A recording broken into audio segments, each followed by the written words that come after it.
ಈಗ ಸಂದೇಶಕ್ಕೆ ನೇರವಾಗಿ ಹೋಗೋಣ. ಒಂದು 10 ನಿಮಿಷ ನಾನು ಟೈಮ್ ಕೊಡಿ. 10-15 ನಿಮಿಷದಲ್ಲಿ ನಾನು ಮುಗಿಸ್ತೀನಿ. ನಾವು ಒಂದು ವಾಕ್ಯವನ್ನೇ ಧ್ಯಾನಿಸ್ತಾ ಇದ್ದೀವಿ. ಆ ವಾಕ್ಯ ಏನಂದರೆ ಯೇಸು ಕ್ರಿಸ್ತನಿಗೂ ನಮಗೂ ವ್ಯತ್ಯಾಸ ಇಲ್ಲ. ನಾನು ವ್ಯತ್ಯಾಸ ಇಲ್ಲ ಅಂದಾಗ ನೀವು ಅಫೆಂಡ್ ಆಗಬಾರ್ದು. ವ್ಯತ್ಯಾಸ ಯಾಕೆ ಇಲ್ಲ ಅಂದರೆ, ತಂದೆ ದೇವರು ನಮ್ಮನ್ನ ನೋಡುವಾಗ ಯೇಸು ಕ್ರಿಸ್ತನ ನೋಡ್ತಾರೆ, ಯೇಸು ಕ್ರಿಸ್ತನ ನೋಡುವಾಗ ನಮ್ಮನ್ನು ನೋಡ್ತಾರೆ. ಅರ್ಥ ಆಗ್ತಾ ಇದೆಯಾ? ಯೇಸು ಕ್ರಿಸ್ತನ ತಂದೆ ದೇವರು ದಿವ್ಯ ಕುರಿಮರಿ ಥರ ನೋಡುವಾಗ, ಈಗ ಚಿನ್ಮಯನ್ನು ನೋಡುವಾಗಲೂ ಅದೇ ಕಾಣಿಸುತ್ತೆ. ಅರ್ಥ ಆಗ್ತಾ ಇದೆಯಾ? ಯೇಸು ಕ್ರಿಸ್ತನ ನೋಡುವಾಗ ಪರಿಶುದ್ಧತೆ ಕಾಣುವಾಗ, ಈಗ ಚಿನ್ಮಯನ ನೋಡುವಾಗಲೂ ಅದೇ ಪರಿಶುದ್ಧತೆ ಕಾಣುತ್ತೆ. ಯೇಸು ಕ್ರಿಸ್ತನ ನೋಡುವಾಗ ಏನೆಲ್ಲ ಇದೆಯೋ ಅದು ನನ್ನ ನೋಡುವಾಗಲೂ ಅದೇ ಕಾಣುತ್ತೆ. ಅದೇ ನಾನು ನಿಮಗೆ ಸಾರ್ತಾ ಇರೋದೇನೆಂದರೆ, ನಾವು ಯೇಸು ಕ್ರಿಸ್ತನ್ ಥರ ಆಗೋರಲ್ಲ, ಯೇಸು ಕ್ರಿಸ್ತನ್ ಥರ ಬದಲಾವಣೆ ಆಗೋರಲ್ಲ, ಯಾವತ್ತೋ ಆಗೋರಲ್ಲ, ಎಷ್ಟೋ ವರ್ಷಗಳು ಬಿಟ್ಟು ಆಗೋರಲ್ಲ.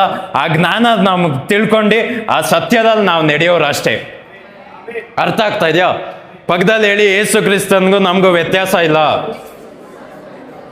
ಪಕ್ಕದಲ್ಲಿ ಹೇಳಿ, ಶಬ್ದವಾಗಿ ಹೇಳಿ, ಯೇಸು ಕ್ರಿಸ್ತನ್ಗೂ ನಮಗೂ ವ್ಯತ್ಯಾಸ ಇಲ್ಲ.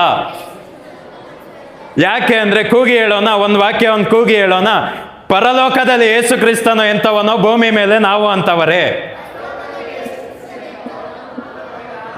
ಕೂಗಿ ಹೇಳಿ ಎಂದಿದ್ದು. ಪರಲೋಕದಲ್ಲಿ ಯೇಸು ಕ್ರಿಸ್ತನು ಎಂಥವನೋ, ಭೂಮಿ ಮೇಲೆ. ಶಬ್ದವಾಗಿ ಹೇಳೋಣ, ಕೂಗಿ ಹೇಳೋಣ. ಪರಲೋಕದಲ್ಲಿ ಯೇಸು ಕ್ರಿಸ್ತನು ಎಂಥವನೋ, ಪರಲೋಕದಲ್ಲಿ ಯೇಸು ಕ್ರಿಸ್ತನು ಎಂಥವನೋ. ಶಬ್ದವಾಗಿ ಹೇಳಿ, ಪರಲೋಕದಲ್ಲಿ ಯೇಸು ಕ್ರಿಸ್ತನು ಎಂಥವನೋ, ಪರಲೋಕದಲ್ಲಿ ಯೇಸು ಕ್ರಿಸ್ತನು ಎಂಥವನೋ. ಪರಲೋಕಕ್ಕೆ ಹೋಗ್ಮೇಲೆ ಅಲ್ಲ, ಭೂಮಿ ಮೇಲೆ ನಾವು ಅಂತವರು. ನೀವೇನಾದರೂ ಸಾಯೋವರೆಗೂ ಎಲ್ಲರೂ ಕೊರತೆ ಇರುತ್ತೆ ಅಂದರೆ, ನೀವು ನಾನು ಹೇಳೋ ಸಂದೇಶನ ಕೇಳಿಸ್ಕೋಬೇಡಿ. ಸಾಯೋವರೆಗೂ ಎಲ್ಲರಿಗೂ ಕೊರತೆ ಇರುತ್ತೆ, ಎಲ್ಲರಿಗೂ ಹೋರಾಟ ಇರುತ್ತೆ ಅಂದರೆ ನಾನು ಹೇಳ್ತಾ ಇರೋರಲ್ಲ. ನಾನು ಹೇಳ್ತಾ ಇರೋದು ಬೇರೆ ಒಂದು ಬ್ರೀಡ್ ಜನಕ್ಕೆ, ಬೇರೆ ಒಂದು ಜಾತಿಗೆ, ಬೇರೆ ಒಂದು ಜನಕ್ಕೆ, ಬೇರೆ ಒಂದು ಮೈಂಡಲ್ಲಿರೋರು. ಅರ್ಥ ಆಗ್ತಾ ಇದೆಯಾ? ಸತ್ತ ಆದ್ಮೇಲೆ ನಾವು ಯೇಸು ಕ್ರಿಸ್ತನ್ ಥರ ಆಗೋರಲ್ಲ. ಭೂಮಿ ಮೇಲೆ ಹೇಳಿ, ಪಕ್ಕದಲ್ಲಿ ಹೇಳಿ, ಭೂಮಿ ಮೇಲೇನೆ, ಇವಾಗಲೇನೆ ಯೇಸು ಕ್ರಿಸ್ತನ್ ಥರ ಇದ್ದೀವಿ ನಾವು. ಅರ್ಥ ಆಗ್ತಾ ಇದೆಯಾ ನಾನು ಹೇಳ್ತಾ ಇರೋದು? ಅದರಲ್ಲಿ ನಾವು ತಿಳ್ಕೊಂಡ್ವಿ, ಕೀರ್ತನೆ 82:6 ನಾವು ತಿಳ್ಕೊಂಡ್ವಿ, ನೀವೆಲ್ಲ ದೇವ್ರುಗಳು ಅಂತ ಇದೆ. ಅರ್ಥ ಆಗ್ತಾ ಇದೆಯಾ ನಾನು ಹೇಳ್ತಾ ಇರೋದು? ನೀವೆಲ್ಲ ದೇವ್ರುಗಳು ಅಂತ ಇದೆ. ಯಾಕೆ ನಾವೆಲ್ಲ ದೇವರುಗಳು? ಯೇಸು ಕ್ರಿಸ್ತನ್ ಎಂಥವನೋ ನಾವು ಅಂತವ್ರೆ. ಅವರು ದೇವರಾಗಿರೋದ್ರಿಂದ ನಾವು ದೇವರುಗಳೇ. ಅರ್ಥ ಆಗ್ತಾ ಇದೆಯಾ? ನಾನು ಮತ್ತೆ ನಾವು ಒಂದು ವಾಕ್ಯವನ್ನು ಧ್ಯಾನಿಸ್ತೀವಿ. ಮತ್ತಾಯ 28 ಇದೆ. ಅಲ್ಲಿ ದೇವದೂತ ಬಂದು ಏನು ಹೇಳ್ತಾನೆ? ಸಮಾಧಿಲಿ ಯೇಸು ಕ್ರಿಸ್ತನ್ ಇಲ್ಲ, ಬದುಕಿರೋನ್ನ ಸತ್ತಿರೋರಲ್ಲಿ ಹುಡ್ಕೋದೇನು ಅಂತ ಕೇಳ್ತಾನೆ. ಅರ್ಥ ಆಗ್ತಾ ಇದೆಯಾ? ಸಮಾಧಿಲಿ ಒಬ್ಬ ದೇವ್ರು ಸಿಗಕ್ಕಾಗೋದಿಲ್ಲ. ಅಲ್ಲಿ ಸಿಕ್ತವ್ರು ಅಂದ್ರೆ ಅವ್ರು ದೇವರಲ್ಲ. ಅರ್ಥ ಆಗ್ತಾ ಇದೆಯಾ ನಾನು ಹೇಳ್ತಾ ಇರೋದು? ಅರ್ಥ ಆಗ್ತಾ ಇದೆಯಾ? ಸಮಾಧಿಲಿ ದೇವ್ರು ಸಿಗಲ್ಲ. ಪಕ್ಕದಲ್ಲಿ ಹೇಳಿ, ಸಮಾಧಿಲಿ ದೇವ್ರು ಸಿಗಲ್ಲ. ಯೇಸು ಕ್ರಿಸ್ತ ಸಮಾಧಿಲಿ ಸಿಕ್ಕಿಲ್ಲ. ಈಗ ಅವ್ರ ದೇವ್ರಾಗಿರೋದ್ರಿಂದ, ನಾವು ದೇವ್ರುಗಳಂತೆ ಅವ್ರು ಹೇಳ್ತಾ ಇರೋದ್ರಿಂದ, ನಾವು ಸಮಾಧಿಲಿ ಸಿಕ್ಕಕ್ಕಾಗೋದಿಲ್ಲ, ನಾವು ಕೊರತೆಗಳಲ್ಲಿ ಸಿಕ್ಕಕ್ಕಾಗೋದಿಲ್ಲ, ನಾವು ರೋಗಗಳಲ್ಲಿ ಸಿಕ್ಕಕ್ಕಾಗೋದಿಲ್ಲ, ನಾವು ಹಾಸ್ಪಿಟಲ್ಗಳಲ್ಲಿ ಸಿಗಕ್ಕಾಗೋದಿಲ್ಲ, ನಾವು ಸಾಲಗಳಲ್ಲಿ ಸಿಗೋಕ್ಕಾಗೋದಿಲ್ಲ. ಅರ್ಥ ಆಗ್ತಾ ಇದೆಯಾ? ಯಾಕಂದ್ರೆ ಅದೆಲ್ಲ ಸತ್ತ ಕಾರ್ಯಗಳು. ಹೇಳಿ, ಸತ್ತ ಕಾರ್ಯಗಳು. ಸತ್ತ ಕಾರ್ಯಗಳು. ಹೇಳಿ, ಸತ್ತ ಕಾರ್ಯಗಳು. ನಾನು ಜೀವಿಸೋನು. ಹೇಳಿ, ನಾನು ಜೀವಿಸೋನು. ನನ್ನ ಕುಟುಂಬ ಜೀವಿಸೋದು. ಈಗ ನಾವು ಜೀವಿಸೋರು ಸತ್ತ ಕಾರ್ಯಗಳಲ್ಲಿ ಸಿಗೋದಕ್ಕಾಗೋದಿಲ್ಲ, ನಾವು ಅದರಲ್ಲಿ ಇರೋದಕ್ಕಾಗೋದಿಲ್ಲ. ಅರ್ಥ ಆಗ್ತಾ ಇದೆಯಾ ನಾನು ಹೇಳ್ತಾ ಇರೋದು? ಎಷ್ಟು ಚೆನ್ನಾಗಿ ಅರ್ಥ ಆಗ್ತಾ ಇದೆ? ಆಮೇನ್, ಆಮೇನ್. ಅರ್ಥ ಆಗ್ತಾ ಇದೆಯಾ? ಇವತ್ತು ಅದೇ ಒಂದು ಟಾಪಿಕಲ್ಲಿ ನಾವು ಆಳವಾಗಿ ಹೋಗೋಣ. ಎಕ್ಸೋಡಸ್, ವಿಮೋಚನೆ ಕಾಂಡ 7:1. ವಿಮೋಚನೆ ಕಾಂಡ 7. ವಿಮೋಚನೆ ಕಾಂಡ 7. ಎಲ್ಲರೂ ತೆಗೆದ್ರ? ಒಂದು ನಿಮಿಷ ಇರಿ, ಎಲ್ಲರೂ ತೆಗೆದ್ರ? ವಿಮೋಚನೆ ಕಾಂಡ ಅಂದರೆ ಆದಿಕಾಂಡ ಆಮೇಲೆ ಬರುತ್ತೆ. 69 ಪೇಜ್ ನಂಬರ್. ಎಲ್ಲರೂ ಸಿಕ್ತಾ? ಓದಿ. 7:1. ಈಗ ಹೇಳಿ, ಯಾರಿಗೆ ಹೇಳಿದ್ರಂತೆ ಇಲ್ಲಿ? ಯೆಹೋವನು ನಾನು ಪ್ರೀಚ್ ಮಾಡೋಕ್ಕೆ ಸ್ಟಾರ್ಟ್ ಮಾಡುವಾಗ ಯೆಹೋವನ್ನು ಹೇಳಕ್ಕೆ ಬರ್ತಾ ಇರಲಿಲ್ಲ. ಏ ಏ ಏ ಏ ಅಂತ ಯೆಹೋವನು ಮೋಶೆಗೆ ಯಾರ್ಯಾರಿಗೆ ಹೇಳಿದ್ದು? ದೇವರು ಮನುಷ್ಯನಿಗೆ ಹೇಳಿದ್ದು. ನಾವು ಯಾವ ಮನುಷ್ಯ ಸಾಧಾರಣ ಅಂತ ನೆನೆಸ್ತೀವಿ, ಆ ಮನುಷ್ಯನಿಗೆ ದೇವರು ಏನು ಹೇಳ್ತಾರೋ ಮುಂದೆ ನೋಡೋಣ. ಓದಿ. ಆಮೇನ್. ಈಗ ಏನಂತ ಇರೋದು, ದೇವರು ನಾವು ಯಾವ ಒಂದು ಮನುಷ್ಯನ ಸಾಧಾರಣ ಅಂತ ಅನ್ಕೊಂಡಿದ್ವಿ, ನಾವು ಸಾಧಾರಣ ಅನ್ಕೊಂಡಿದ್ವಲ್ಲ, ಯೆಹೋವ ದೇವರು ಉನ್ನತವಾಗಿರೋ ದೇವರು, ಅವ್ರ ಥರ ಬೇರೆ ಯಾರು ಇಲ್ಲ. ಜೀವ ಇದ್ರೆ ಇವ್ರೊಬ್ರಿಗೆ ಇರೋದು. ಆಮೇನ್. ಪ್ರೀತಿ ಇದ್ರೆ ಇವ್ರಲ್ಲಿ ಮಾತ್ರ ಇರೋದು. ಆಮೇನ್. ಮಹಿಮೆ ಇದ್ರೆ ಇವ್ರಿಗೆ ಮಾತ್ರ ಇರೋದು. ಅದ್ಭುತ ಮಾಡೋಕ್ಕೆ ಶಕ್ತಿ ಇದೆ ಅಂದ್ರೆ ಇವ್ರಿಗೆ ಮಾತ್ರ ಇರೋದು. ಆ ದೇವರು ನಾವು ಯಾವ ಒಬ್ಬ ವ್ಯಕ್ತಿನ ಸಾಧಾರಣ ಅನ್ಕೊಂತೀವೋ, ನಮ್ಮನ್ನು ನಾವು ಸಾಧಾರಣ ಅನ್ಕೊಂತೀವೋ, ನಮ್ಮ ಕುಟುಂಬನ ನಾವು ಸಾಧಾರಣ ಅನ್ಕೊಂತೀವೋ, ನಮಗೆ ನೇರವಾಗಿ ನುಡಿಯೋದೇನು? ನಿಮ್ಮನ್ನು ಹೇಳಿ, ನಿನ್ನನ್ನು ಏನಂತ ಹೇಳ್ತಾರಂತೆ? ನಿನ್ನನ್ನು ದೇವ್ರ ಸ್ಥಾನವಾಗಿ ಯಾರ ಮೇಲೆ ಇಟ್ಟಿದಾರಂತೆ? ಫರೋಹನ ಮೇಲೆ, ರಾಜ್ಯದ ಮೇಲೆ. ಭೂಮಿಯಲ್ಲಿ ಯಾರು ಆಳ್ವಿಕೆ ಮಾಡ್ತಾರೋ ಹೇಳಿ, ಭೂಮಿಯಲ್ಲಿ ಯಾರೆಲ್ಲ ಆಳ್ವಿಕೆ ಮಾಡ್ತಾರೋ, ಯಾವುದೆಲ್ಲ ಸೃಷ್ಟಿಯಾಗಿದೆಯೋ, ಅದು ಪ್ರಾಣಿ ಆಗಿರಲಿ, ಪಕ್ಷಿ ಆಗಿರಲಿ, ಮೃಗ ಆಗಿರಲಿ, ಕಾಡಲ್ಲಿರೋದಾಗಿರಲಿ, ಮನೆಯಲ್ಲಿರೋದಾಗಿರಲಿ, ಎಲ್ಲೇ ಆಗಿರಲಿ, ವೈರಸ್ಗಳಾಗಿರಲಿ, ಚಿಕ್ಕದಾಗಿರಲಿ, ದೊಡ್ಡದಾಗಿರಲಿ, ನಮಗಿಂತ ಸೈಜಲ್ಲಿ 10ರಷ್ಟು ಜಾಸ್ತಿ ಇರಲಿ, 100ರಷ್ಟು ಚಿಕ್ಕದಿರಲಿ, ಅದು ಸೃಷ್ಟಿಯಾಗಿದ್ಯಾ? ಅದ ಮೇಲೆ ದೇವ್ರು ಯಾರನ್ನ ನೇಮಿಸಿದಾರಂತೆ? ಮೋಶೆನ ಅಲ್ಲಿ ನೇಮಿಸಿದ್ರು. ಈಗ ಮೋಶೆ ಇದ್ದಾರ? ಇಲ್ಲ. ಯಾರನ್ನ ನೇಮಿಸಿದ್ದಾರೆ ಈಗ ಹೇಳಿ? ಯಾರನ್ನ ನೇಮಿಸಿದ್ದಾರೆ? ಫರೋಹನ ಮೇಲೆ ದೇವ್ರು ಯಾರು? ಫರೋಹನ್ಗೆ ದೇವ್ರು ಯಾರು? ಈಗ ಮೋಶೆನೇ ದೇವರು. ಅರ್ಥ ಆಗ್ತಾ ಇದೆಯಾ ನಾನು ಹೇಳ್ತಾರ? ಅದು ಅರ್ಥ ಆಗ್ತಾ ಇದೆಯಾ? ಅರ್ಥ ಆಗ್ತಾ ಇದೆಯಾ? ಈಗ ನಮ್ಮ ಕಷ್ಟಗಳಿಗೆ ದೇವ್ರು ಯಾರು? ಅರ್ಥ ಆಗ್ತಾ ಇದೆಯಾ? ನಾನು ಒಂದು ಪರಿಸ್ಥಿತಿ ಹಾಳಾಗ್ತಾ ಇದೆ ಅಂದ್ರೆ ಅದಕ್ಕೆ ದೇವ್ರು ಯಾರು? ದೇವ್ರು ಅಂದ್ರೆ ಇನ್ಚಾರ್ಜ್ ತಗೊಂಡು ಅಲ್ಲಿ ಸೃಷ್ಟಿ ಮಾಡಬೇಕು. ಅರ್ಥ ಆಗ್ತಾ ಇದೆಯಾ ನಾನು ಹೇಳ್ತಾ ಇರೋದು? ಅರ್ಥ ಆಗ್ತಾ ಇದೆಯಾ? ರೋಗಗಳ ಮೇಲೆ ಯಾರಿಗೆ ಅಧಿಕಾರ ಕೊಟ್ಟಿದ್ದಾರೆ? ಯಾಕೆ? ನಾವು ದೇವ್ರುಗಳು. ಆಮೇಲೆ ಅದಕ್ಕೆ ರೋಗಗಳ ಮೇಲೆ ಯಾವುದೆಲ್ಲ ಸೃಷ್ಟಿಯಾಗಿದೆಯೋ ಅದೆಲ್ಲವೂ ಮೇಲೆ ಯಾರಿಗೆ ಅಧಿಕಾರ ಕೊಟ್ಟಿದ್ದಾರಂತೆ? ಶಬ್ದವಾಗಿ ಹೇಳಿ ನಮಗೆ, ನಮ್ಮ ಕುಟುಂಬಕ್ಕೆ. ಶಬ್ದವಾಗಿ ಹೇಳಿ ನಮಗೆ, ನಮ್ಮ ಕುಟುಂಬಕ್ಕೆ. ಶಬ್ದವಾಗಿ ಹೇಳಿ ನಮಗೆ, ನಮ್ಮ ಕುಟುಂಬಕ್ಕೆ. ಶಬ್ದವಾಗಿ ಹೇಳಿ ನಮಗೆ, ನಮ್ಮ ಕುಟುಂಬಗಳಿಗೆ. ಯಾರ ಮೇಲೆ ಅಧಿಕಾರ ಕೊಟ್ಟಿದ್ದಾರಂತೆ? ಭೂಮಿ ಮೇಲೆ ಆಳ್ವಿಕೆ ಮಾಡುವ ಎಲ್ಲ ಫರೋಹನ್ಗಳ ಮೇಲೆ ನಿನ್ನನ್ನ ಹೇಳಿ, ನಿನ್ನನ್ನ, ನನ್ನನ್ನ, ಶಬ್ದವಾಗಿ ಹೇಳಿ ನನ್ನನ್ನ ದೇವರ ಒಂದು ಸ್ಥಾನದಲ್ಲಿ ಇಟ್ಟಿದ್ದಾರಂತೆ. ಅರ್ಥ ಆಗ್ತಾ ಇದೆಯಾ ನಾನು ಹೇಳ್ತಾ ಇರೋದು? ನಾನು ನಿಮ್ಮ ಜಾಗದಲ್ಲಿ ಇದ್ರೆ ಇನ್ನೂ ಚೆನ್ನಾಗಿ ಅರ್ಥ ಮಾಡ್ಕೊತ ಇದ್ದೆ. ಆಮೇನ್. ಅರ್ಥ ಆಗ್ತಾ ಇದೆಯಾ? ನಾವು ಮೋಶೆ ಒಬ್ಬ ಸಾಧಾರಣ ಕುರುಬ ಅನ್ಕೊಂಡಿದ್ವಿ. ಕುರಿ ಮೇಯಿಸೋನು, ಸಾಧಾರಣವಾಗಿ ಕುರಿ ಮೇಯಿಸೋನು, ಕೊಲೆ ಮಾಡಿರೋನು, ಸುಳ್ಳಾಡೋನು, ಇದು ಅನ್ಕೊಂಡಿದ್ವಿ. ಆದರೆ ದೇವ್ರು ಏನು ಹೇಳ್ತಾ ಇದ್ದಾರೆ ಮೋಶೆ ಕುರಿತಾಗಿ? ನೀನೇ ಫರೋಹನ್ಗೆ ದೇವ್ರು, ನೀನೇ. ಆಮೇನ್. ನೀವು ನಿಮ್ಮ ಬಗ್ಗೆ ಏನು ಅನ್ಕೊಂತೀರೋ ಅದು ನಿಜ ಅಲ್ಲ. ನಿಮ್ಮ ಪಕ್ಕದಲ್ಲಿರೋರು ಹೇಳ್ತಾರಲ್ಲ ಅದು ನಿಜ ಅಲ್ಲ. ದೇವ್ರು ಏನು ಹೇಳ್ತಾರೋ ಅದು ನಿಜ. ಆಮೇನ್. ನಾನು ಸ್ಟ್ರಾಂಗ್ ಆಗಿರೋದು ಒಂದು ಹೇಳಿದೆ, ಸ್ಟ್ರಾಂಗ್ ಆದ ಒಂದು ಸ್ಟೇಟ್ಮೆಂಟ್ ನಾನು ಹೇಳಿದೆ. ನಿಮ್ಮನ್ನ ಪಕ್ಕದಲ್ಲಿರೋರು ರೋಗಿ ಅಂತವ್ರ, ಡಾಕ್ಟರ್ಗಳೇ ರೋಗಿ ಅಂತವ್ರ, ಅದಲ್ಲ ನೀವು. ದೇವ್ರು ಏನು ಹೇಳ್ತಾರೆ ಅದು ನೀವು. ಡಾಕ್ಟ್ರ್ ಹೇಳ್ತಾರ ಆಗಲ್ಲ ಅಂತ, ಅದಲ್ಲ, ಅದು ನಿಜ ಅಲ್ಲ. ಪಕ್ಕದಲ್ಲಿ ಹೇಳಿ ಅದು ನಿಜ ಅಲ್ಲ. ದೇವ್ರು ಏನು ಹೇಳ್ತಾರೆ ಅದು ನಿಜ. ಅರ್ಥ ಆಗ್ತಾ ಇದೆಯಾ ನಾನು ಹೇಳ್ತಾ ಇರೋದು? ಈ ದೇವ್ರು ಏನು ಹೇಳ್ತಾರೆ ಅಂದ್ರೆ, ವಯಸ್ಸಾಗಿರೋರ್ಗೆ, ಬಂಜೆ ಆಗಿರೋರ್ಗೆ, ಗರ್ಭಕೋಶ ಸತ್ತೋಗಿರೋರ್ಗೆ ಏನು ಹೇಳ್ತಾರೆ? ನಿನ್ಗೊಂದು ಮಗು ಕೊಡ್ತೀನಿ ಅಂತಾರೆ. ಅದು ನಿಜ. ಅರ್ಥ ಆಗ್ತಾ ಇದೆಯಾ? ಅರ್ಥ ಆಗ್ತಾ ಇದೆಯಾ? ಯಾಕೆ ನನ್ನ ಹತ್ರ ಬಂದು ಹೇಳ್ತಾ ಇದೆಯಾ? ಸಮುದ್ರನ ವಿಭಾಗ ಮಾಡು, ಮಾರ್ಗ ಮಾಡ್ಕೊಂಡು ಹೋಗು ಅಂತ ಹೇಳ್ತಾರೆ. ಎಲ್ಲಿ? ಅದು ನಿಜ. ಅರ್ಥ ಆಗ್ತಾ ಇದೆಯಾ? ಜನಕ್ಕೆ ಕಾಣಿಸೋದು ಏನು? ಸಮುದ್ರ ಇದೆ, ಮುಳುಗೋಗ್ತೀವಿ, ಅದು ನಿಜ ಅಲ್ಲ.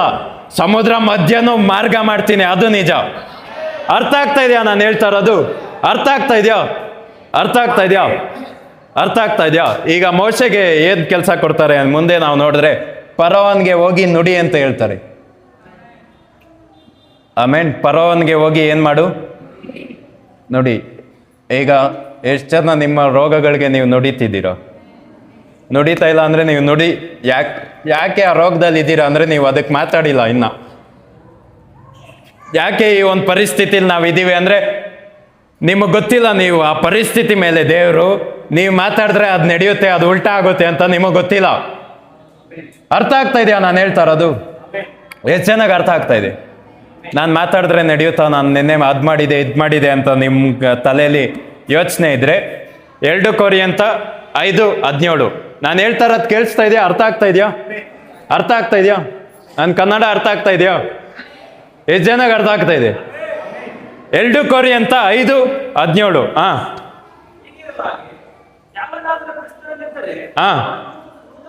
ಶಬ್ದವಾಗಿ ಹೇಳಿ. ಯಾವನಾದ್ರೂ ಹೇಳಿ, ಯಾವನಾದ್ರೂ ಶಬ್ದವಾಗಿ ಹೇಳಿ. ಯಾವನಾದ್ರೂ ಶಬ್ದವಾಗಿ ಹೇಳಿ. ಯಾವನಾದ್ರೂ ಎಲ್ಲಿರ್ಬೇಕಂತೆ? ಕ್ರಿಸ್ತನಲ್ಲಿದ್ರೆ ಹೇಳಿ. ಕ್ರಿಸ್ತನಲ್ಲಿದ್ರೆ ಶಬ್ದವಾಗಿ ಹೇಳಿ. ಕ್ರಿಸ್ತನಲ್ಲಿದ್ರೆ ಅವನು ಏನಂತೆ? ಹೊಸ ಸೃಷ್ಟಿ. ಅರ್ಥ ಆಗ್ತಾ ಇದೆಯಾ? ಹೊಸ ಸೃಷ್ಟಿ ಅಂದ್ರೆ ಅದಕ್ಕೆ ಹಳೆ ಜೀವಿತ ಇಲ್ಲ. ನೆನ್ನೆ ಮಾಡಿದ ಪಾಪ ನಿಮ್ಮ ಲೆಕ್ಕಕ್ಕೆ ಬರಲ್ಲ. ನೀವು ಹೊಸ ಸೃಷ್ಟಿಗಳು. ಆಮೇನ್. ಅರ್ಥ ಆಗ್ತಾ ಇದೆಯಾ? ನೆನ್ನೆದು ಹೇಳಿ ಹೇಳಿ ಹೇಳಿ ಸೈತಾನ್ ನಿಮ್ಮನ್ನ ಕೆಳಗಡೆ ಇಳಿಯೋಕ್ಕಾಗಲ್ಲ. ಯಾಕಂದ್ರೆ ನಾವು ಯಾವತ್ತು ಒಂದೊಂದು ದಿನವೂ ಒಂದೊಂದು ಸೆಕೆಂಡು ನಾನು ಹೊಸ ಸೃಷ್ಟಿ. ಆಮೇನ್. ನಾನು ಮಾಡಿದ್ದು ನಾನು ತಪ್ಪುಗಳಲ್ಲಿ ನಾನಿಲ್ಲ. ನಾನು ಏನು ಸರಿಯನ್ನ ಮಾಡಿದ್ರು, ಏಸು ಕ್ರಿಸ್ತ ಯಾವುದೆಲ್ಲ ಒಳ್ಳೆ ಕಾರ್ಯಗಳು ಮಾಡಿದ್ರು ಅದರಲ್ಲಿ ನಾನಿದ್ದೀನಿ. ಅರ್ಥ ಆಗ್ತಾ ಇದೆಯಾ? ನೀವು ಮಾತಾಡುವಾಗ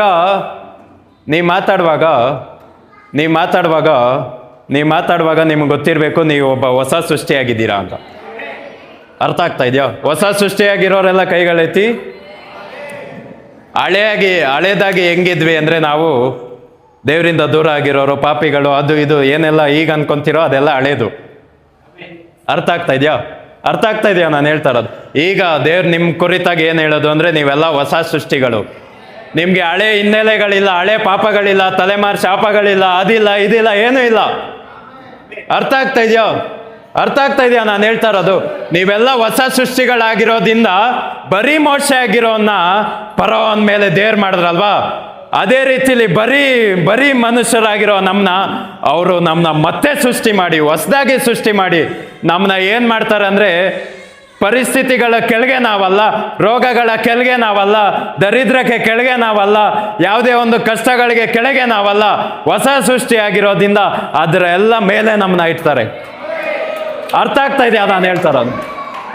ಅರ್ಥ ಆಗ್ತಾ ಇದೆಯಾ ಹೇಳಿ? ನಾವು ಪರಿಸ್ಥಿತಿಗೆ ಅಧೀನರಲ್ಲ. ಈಗ ಯಾವುದೆಲ್ಲ ಪರಿಸ್ಥಿತಿಗಳಿದೆಯೋ ಅದು ಯಾವುದಕ್ಕೂ ನಾವು ಅಧೀನರಲ್ಲ. ರೋಗಗಳಿಗೆ ನಾವು ಅಧೀನರಲ್ಲ. ಶಬ್ದವಾಗಿ ಹೇಳಿ. ರೋಗಗಳಿಗೆ ನಾವು ಅಧೀನರಲ್ಲ. ಕೊರತೆಗಳಿಗೆ ನಾವು ಅಧೀನರಲ್ಲ. ಯಾವುದೇ ಸೈತಾನ್ಗಳಿಗೆ, ಯಾವುದೇ ದುರಾತ್ಮಗಳಿಗೆ ನಾವು ಅಧೀನರಲ್ಲ.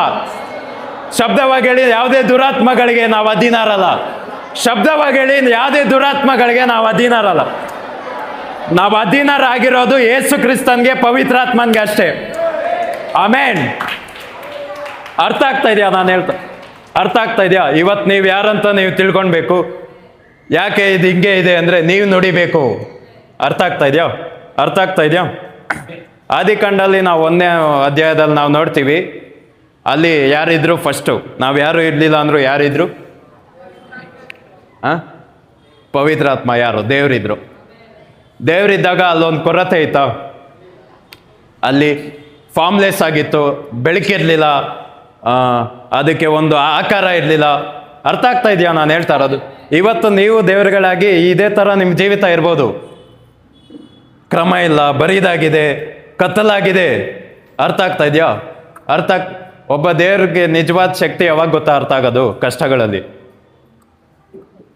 ನೀವು ಯಾಕೆ ಇನ್ನ ಈ ಕಷ್ಟದಲ್ಲಿದೆ ಅಂದರೆ ನಿಮ್ಮ ಶಕ್ತಿನ ನಿಮಗೆ ದೇವ್ರು ತಿಳಿಸ್ತಾ ಇದ್ದಾರೆ. ಅರ್ಥ ಆಗ್ತಾ ಇದೆಯಾ ನಾನು ಹೇಳ್ತಾ ಇರೋದು?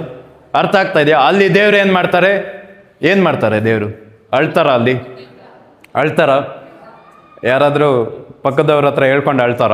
3 ಜನ ಇವರೇ ಇದ್ದಾರಲ್ಲ, ಒಬ್ರಿಗೊಬ್ರು ಹೇಳಿ, ಇವರೊಂದು 5 ನಿಮಿಷ, ಅವರೊಂದು 5 ನಿಮಿಷ, ಇವರೊಂದು 5 ನಿಮಿಷ ಅಳ್ತಾರ? ಏನು ಮಾಡ್ತಾರೆ? ಅಳ್ತಾರ? ಅಲ್ಲಿ ದುಃಖ ಆಗ್ತಾರ? ಯಾಕೆ ಹಿಂಗಾಗೋಯ್ತು, ನಾನು ಒಳ್ಳೇದಾಗಿ ಉಂಟು ಮಾಡಿದ್ನಲ್ಲ, ಯಾರು ಇದು ಮಾಡಿದ್ದು, ಬೇರೆಯವ್ರ ಮೇಲೆ ತಪ್ಪು ಹೇಳ್ತಾರ? ಮೋಸ್ಟ್ಲಿ ಅವನಿಂದ ಆಯಿತು, ಇವನಿಂದ ಆಯಿತು, ಅವ್ನು ಹಂಗೆ ಮಾಡ್ದ, ಇವನು ಹಿಂಗೆ ಮಾಡ್ದ, ಹಂಗೆ ಹೇಳಿದ್ರ ಏನು ಮಾಡ್ತಾರೆ, ದೇವರಾಗಿರೋರು ಇನ್ಚಾರ್ಜ್ ತೊಗೊತಾರೆ. ಏನು ಮಾಡ್ತಾರೆ ನೆಕ್ಸ್ಟು, ಎಲ್ಲಿ ಕ್ರಮ ಇಲ್ವೋ, ಎಲ್ಲಿ ಬೆಳಕಿಲ್ವೋ ಹೇಳಿ, ಎಲ್ಲಿ ಬೆಳಕಿಲ್ವೋ ಅಲ್ಲಿ ಬೆಳಕು ನುಡಿತಾರೆ. ಎಲ್ಲಿ ಕ್ರಮ ಇಲ್ವೋ ಅಲ್ಲಿ ಕ್ರಮವನ್ನು ನುಡಿತಾರೆ. ಎಲ್ಲಿ ಬರಿದಾಗಿತ್ತೋ ಅಲ್ಲಿ ಫಲಭರಿತವಾಗಿರಲಿ ಅಂತ ನುಡಿತಾರೆ. ಅರ್ಥ ಆಗ್ತಾ ಇದೆಯಾ? ನಾನು ಇವತ್ತು ಹೇಳ್ತಾ ಇರೋದು ಏನಂದ್ರೆ, ಏಸು ಕ್ರಿಸ್ತನ ಎಂಥವ್ರು, ನಾವು ಅಂತವ್ರೆ. ಅವ್ರು ದೇವರಾಗಿದ್ರೆ ನಾವು ದೇವರುಗಳೇ. ನಾವು ದೇವರುಗಳಾಗಿದ್ರು ನಮ್ಮ ಕುಟುಂಬದಲ್ಲಿ ಎಲ್ಲ ಬರಿದಾಗಿದೆ, ಎಲ್ಲ ಕ್ರಮ ಇಲ್ದಿರ ಇದೆ, ಅದೆಲ್ಲ ಇದೆ, ಇದೆಲ್ಲ ಇದೆ ಅಂದರೆ ಒಬ್ಬ ದೇವ್ರನ್ನ ನಿಜವಾದ ಶಕ್ತಿ ಪ್ರಕಟಗೊಳ್ಳೋದೇ ಕಷ್ಟದಲ್ಲಿ, ಬರಿದಾಗಿದ್ದಾಗ. ಅರ್ಥ ಆಗ್ತಾ ಇದೆಯಾ ನಾನು ಹೇಳ್ತಾ ಇರೋದು? ಅರ್ಥ ಆಗ್ತಾ ಇದೆಯಾ? ನೀವು ನಿಜವಾದ ದೇವ್ರ ಮಕ್ಕಳುಗಳು ಪ್ರಕಟವಾಗೋದೇ ಕಷ್ಟ ಇರುವಾಗ. ಅರ್ಥ ಆಗ್ತಾ ಇದೆಯಾ? ನಿಮ್ಮ ಈ ಪರಿಸ್ಥಿತಿ ಹೇಳಿ, ನಮ್ಮ ಈ ಒಂದು ಪರಿಸ್ಥಿತಿ, ನಮ್ಮ ಈ ಒಂದು ಕಷ್ಟಗಳು, ಪಕ್ಕದಲ್ಲಿ ಹೇಳಿ ನಿಮ್ಮ ಒಂದು ಪರಿಸ್ಥಿತಿಗಳು, ನಿಮ್ಗೆ ಈಗಿರೋ ಪರಿಸ್ಥಿತಿಗಳು, ಈಗಿರೋ ರೋಗ, ಈಗಿರುವ ಎಲ್ಲ ತೊಂದರೆಗಳು, ಅದಕ್ಕೆ ಉತ್ತರ ನೀನೇ, ಅದನ್ನ ಸರಿ ಮಾಡೋ ನೀನೇ ಅಂತ ಹೇಳಿ. ಅದು ಸರಿ ಆಗ್ಬೇಕಂದ್ರೆ, ಒಂದು ಕುಟುಂಬ ಸರಿ ಆಗ್ಬೇಕಂದ್ರೆ ಅದನ್ನ ನೀನೇ ಸರಿ ಮಾಡಬೇಕು. ಯಾಕಂದ್ರೆ ಕೊರತೆ ಇರೋ ತರವ ದೇವ್ರಿದ್ದಾರೆ, ಆಗ್ಲೇ ದೇವ್ರಿದ್ದೀವಿ. ಅದನ್ನ ಏನ್ ಮಾಡ್ಬೇಕಂದ್ರೆ ನಾವು ನುಡಿಬೇಕಷ್ಟೇ. ಅರ್ಥ ಆಗ್ತಾ ಇದೆಯಾ ನಾನು ಹೇಳ್ತಾ ಇರೋದು? ಅಲ್ಲಿ ಅವ್ರು ಹೇಳಿದ್ರು ಬೆಳಕಾಗ್ಲಿ ಅಂತ. ಆಯ್ತಾ? ಅಲ್ಲಿ ಬೆಳಕಾಯ್ತಾ ಇಲ್ವ? ಆಯ್ತಾ? ಕ್ರಮವಾಗಿಲ್ದೇ ಇರೋದು ಕ್ರಮವಾಯ್ತಾ? ಯಾವುದು ಬಂಜೆತನದಲ್ಲಿತ್ತೋ ಅದು ಫಲಭರಿತವಾಯ್ತಾ? ಒಂದು ದಿನ ದೇವರೇ ಹೇಳ್ತಾರೆ, ನಾನು ಸೃಷ್ಟಿ ಮಾಡಿರೋದೆಲ್ಲ ನನಗೆ ನೋಡೋಕ್ಕೆ ಚೆನ್ನಾಗಿದೆ ಅಂತ. ಆಮೇನ್. ನೀವು ಅದೇ ರೀತಿಯಲ್ಲಿ ನಿಮ್ಮ ಒಂದು ಫ್ಯೂಚರ್ನ ಸೃಷ್ಟಿ ಮಾಡಿ, ನೀವು ನಿಮ್ಮ ಕುಟುಂಬವನ್ನು ಸೃಷ್ಟಿ ಮಾಡಿ, ನಿಮ್ಮ ಜೀವಿತವನ್ನು ಸೃಷ್ಟಿ ಮಾಡಿ, ಅದು ನಿಮಗೆ ಚೆನ್ನಾಗಿ ಅನಿಸ್ಬೇಕು. ಅರ್ಥ ಆಗ್ತಾ ಇದೆಯಾ ನಾನು ಹೇಳ್ತೀನಿ? ಅರ್ಥ ಆಗ್ತಾ ಇದೆಯಾ? ಎಷ್ಟು ಚೆನ್ನಾಗಿ ಅರ್ಥ ಆಗ್ತಾ ಇದೆ. ಸಾಧಾರಣವಾಗಿರೋ ಮೋಶೆ ಸಾಧಾರಣ ಅಲ್ಲ, ಅವನ ದೇವರು. ಅದೇ ಥರ ನೀವು ಸಾಧಾರಣ ಅಲ್ಲ. ಆಮೇನ್. ಇಲ್ಲಿ ಮುಂದೆ ವಾಕ್ಯ ಓದಿ, 7 ವಿಮೋಚನೆ ಕಾಂಡ 7:1 ಓದಿ ನಾವು ಮುಗಿಸೋಣ.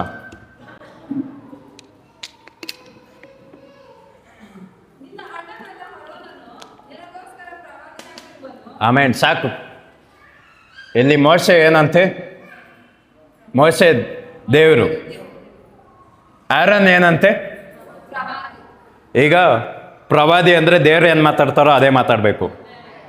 ಅರ್ಥ ಆಗ್ತಾ ಇದೆಯೋ? ಆರನ್ ಮತ್ತು ಮೋಶೆ ಒಂದೇ ಕುಟುಂಬದವರು. ಅರ್ಥ ಆಗ್ತಾ ಇದೆಯಾ? ಗುಲಾಮ್ತನದಲ್ಲಿರೋದು ಇವ್ರದೇ ಕುಟುಂಬ ಇರೋದು, ಇವ್ರದೇ ರಿಲೇಟಿವ್ಸ್ಗಳಿರೋದು. ಅರ್ಥ ಆಗ್ತಾ ಇದೆಯಾ? ಇಲ್ಲಿ ಇಬ್ಬರು ಏನು ಮಾಡಬೇಕು? ಬಿಡುಗಡೆನೇ ಮಾತಾಡಬೇಕು. ಮೋಶೆ ಬಿಡುಗಡೆ ಮಾತಾಡಿ ಆರನ್ ಮಾತಾಡಿಲ್ಲ ಅಂದರೆ ಅದು ನಡೆಯೋದಿಲ್ಲ. ಅರ್ಥ ಆಗ್ತಾ ಇದೆಯಾ? ನೀವು ಮಾತಾಡಿದ್ರೆ ನಿನ್ನ ಕುಟುಂಬದವ್ರು ಇರೋರು ಅದೇ ಮಾತಾಡಬೇಕು. ಅರ್ಥ ಆಗ್ತಾ ಇದೆಯಾ ನಾನು ಹೇಳ್ತಾ ಇರೋದು? ಎಷ್ಟು ಜನಕ್ಕೆ ಅರ್ಥ ಆಗ್ತಾ ಇದೆ? ನಿಮ್ಮ ಕುಟುಂಬದವರೆಲ್ಲ ಸೇರಿ ಅದು ಇದು ಮಾತಾಡೋದ್ಗಿಂತ, ತೊಂದರೆಗಳನ್ನ ಮಾತಾಡೋದ್ಗಿಂತ ಉತ್ತರಗಳನ್ನ ಮಾತಾಡಿ, ಅದು ನಡೆಯುತ್ತೆ. ಅರ್ಥ ಆಗ್ತಾ ಇದೆಯಾ ನಾನು ಹೇಳ್ತಾ ಇರೋದು? ಎಷ್ಟು ಚೆನ್ನಾಗಿ ಅರ್ಥ. ಒಬ್ಬ ದೇವ್ರನ್ನ ನಿಜವಾದ ಶಕ್ತಿಯಲ್ಲಿರೋದಂದ್ರೆ ಅವ್ರ ಮಾತಲ್ಲಿ.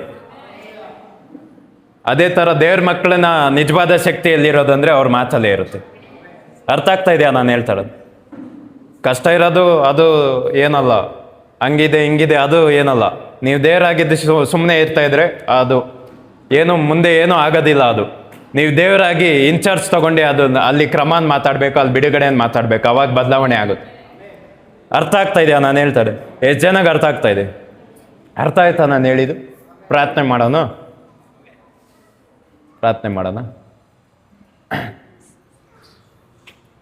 ಕ್ರಮ ಇಲ್ದೇ ಇರೋ ಕಡೆ ಯಾರು ಹೋಗ್ತಾರೋ ಇಲ್ವೋ ಫಸ್ಟು ದೇವ್ರು ಹೋಗ್ತಾರೆ. ಎಲ್ಲಿ ಸತ್ತೋಗಿರ್ತಾರೋ ಅಲ್ಲಿ ಯಾರು ಹೋಗ್ತಾರೋ ಇಲ್ವೋ ಫಸ್ಟ್ ದೇವ್ರು ಹೋಗ್ತಾರೆ. ಅದೇ ಥರ ನಿಮ್ಮ ಕುಟುಂಬದಲ್ಲಿರೋ ಈ ಪರಿಸ್ಥಿತಿ ಹಂಗೆ ಇರೋಕ್ಕೆ ನೀವು ಬಿಡಬಾರ್ದು.